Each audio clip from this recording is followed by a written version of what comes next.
Hi guys! Magandang hapon. So, ang ating mainit na pag-uusapan para sa gabing ito or hapong ito ay pumapatungkol sa issue ng Showtime na kung saan yung kampo nitong si Christine ay gumawa na po ng aksyon dahil hindi nila gusto yung nangyayari. Ngayon, kay Christine, syempre sila po yung nakakakita at nakakaalam ng sitwasyon ni Christine. At the same time, yung mga netizens nagwo-worried na rin sa kalagayan ni Christine. Baka daw kasi ma-depress nga yung tao sa kung saan umabot yung kanyang sitwasyon dahil lamang po sa kung tutuusin ay maliit na bagay daw ayon sa ibang netizens na lumaki dahil sa mga words na binitawan ni Vice na po pwede namang iwasan. Hindi naman sinasabi ng mga netizens na mali si Vice sa kanyang pag-call out. Meron din namang good intentions talaga sa pag-call out niya and walang masama doon. Yun nga lang ay dapat ilugar, dapat ay hinay-hinay or gumamit ng magagandang salita. Hindi yung masyadong matalas na nakakasaksak po sa damdamin ng ibang tao na wala naman pong masamang intensyon talaga. You can call out and lecture anyone without humiliating them. Actually, dun po sa lalaki, mayroon pong concern yung mga netizens dahil siya yung napahiya dun sa segment ng Showtime dahil sa sinabi ni Vice Ganda. And ayun na nga, parang feeling ng mga tao ay discriminations dahil daw sa itsura, umabot na sa puntong ganon. Pero parang bigla pong nag-switch ngayon yung issue dun sa babae after po magbigay ng statement na ang It Showtime nitong nakaraan na kung saan yung inaasahan ng netizens na magsusorry si Vice dahil nag-post na nga siya sa kanyang social media ay binawi niya at hindi na siya magsusorry dahil naninindigan sila na tama yung kanilang ginawa. Dahil yung babae daw, sinabi man sa social media na ganon, na hindi siya na-offend at all, pero nung nakausap daw nila, umamin na na-offend siya at naiintindihan daw nila yung reasons nitong si Christine, bakit siya na nakapagsabi ng ganon sa social media, and sana'y unawain na lamang din daw ng mga netizens na siyang sa lumabas po na video ay hindi katanggap-tanggap kay Christine yung ginawa po ng Showtime kasi nagmukha daw siyang sinungaling. Pinagmukhang sinungaling. Ngayon, ang netizens hati yung reaksyon, naguguluhan, sino ba nagsasabi ng totoo. Nakausap daw ba talaga ng Showtime or ni Vice Ganda si Christine bago sila nagbigay ng official statement or hindi? Dahil base sa video ay parang walang alam si Christine sa magiging statement ng Showtime na bigla siya kaya sinasabi nito na pinagmukha niyo akong sinungaling, papaano naman ako, hindi ko kayang magsinungaling. At ang nakakalungkot dito, umiiyak si Christine sa isang sulok na dinadamdam yung mga nangyari na parang binabash siya ngayon dahil nga pabago-bago daw yung statement na sinasabi naman ni Christine na consistent siya pero pinagmukha siyang sinungaling ng Showtime. So dahil dito siguro hindi na rin kaya nung side ditong si Christine yung nangyayari sa kanya, umiiyak, ganyan, parang nade-depress na sa sitwasyon, hindi kaya yung mga bashing, hindi kaya humarap sa mga ganitong issues. Itong kwento, mayroon pong video na lumabas na kung saan ito pong si Kuya, ayan, yung nagsasalita po dyan, kapatid po siya ng ex nitong si Christine. And kaya napunta sa kanya yung video is that galing din sa kapatid ni Christine na isinend sa kanila. So, ganon.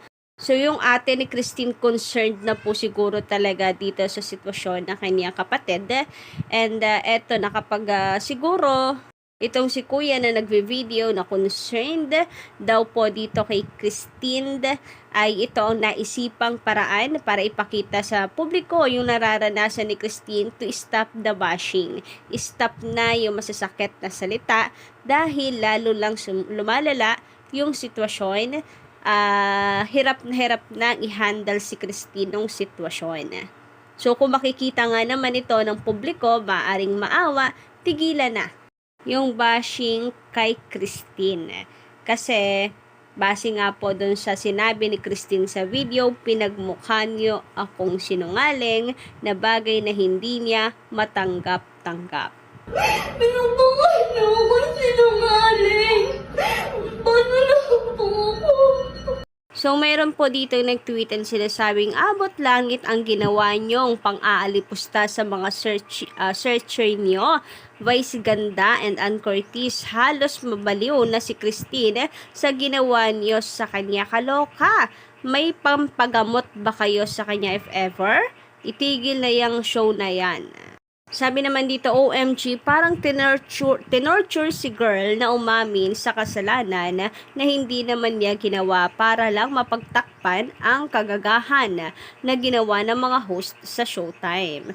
Vice Ganda ko and Ann Curtis Mitch, itigil nyo na yung show na yan kung di kayo magiging accountable sa actions nyo. Yung statement, yung dalawang video na nirelease mo, diba yung unang sabi mo, hindi ka naman na-off?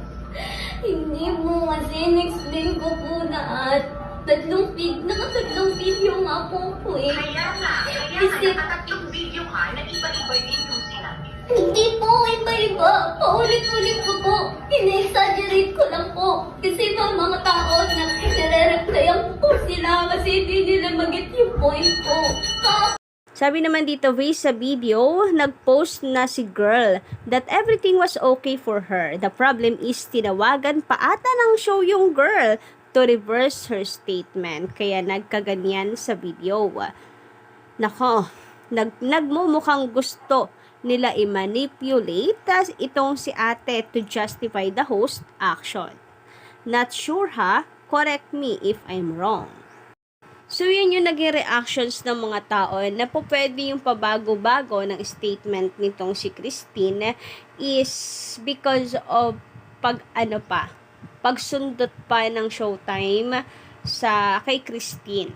Nag-post na nga na okay, di sana nag-sorry na lang sila sa kanila pong show na Showtime. Nag-sorry na lang, then tapos na.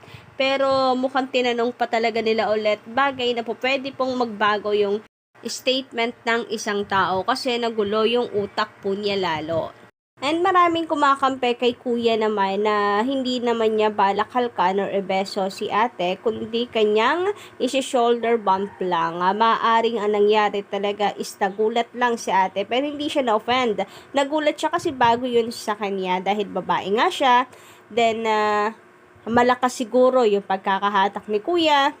Yung panguso naman siguro dahil dala po na kanyang brace. Parang natatawang pinipigilan kaya para siyang nakanguso, ganon. Pero kita dito sa action na para siyang shoulder bump, brotherly shoulder bump.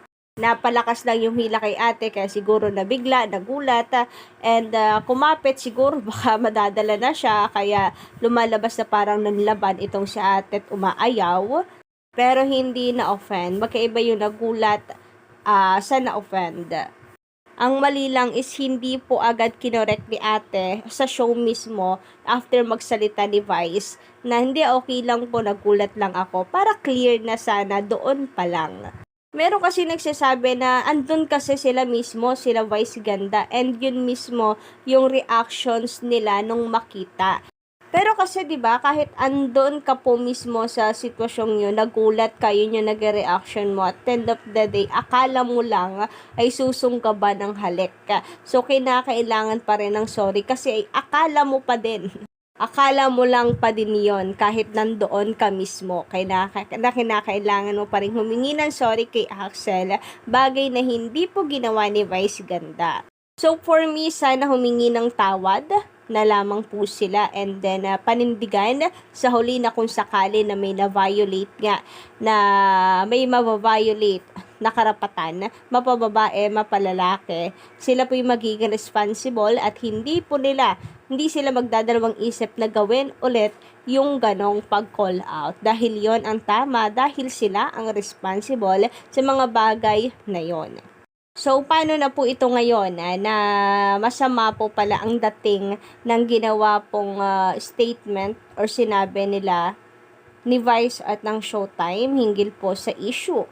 ando na tayo sa pinoprotektahan nila itong si Christine.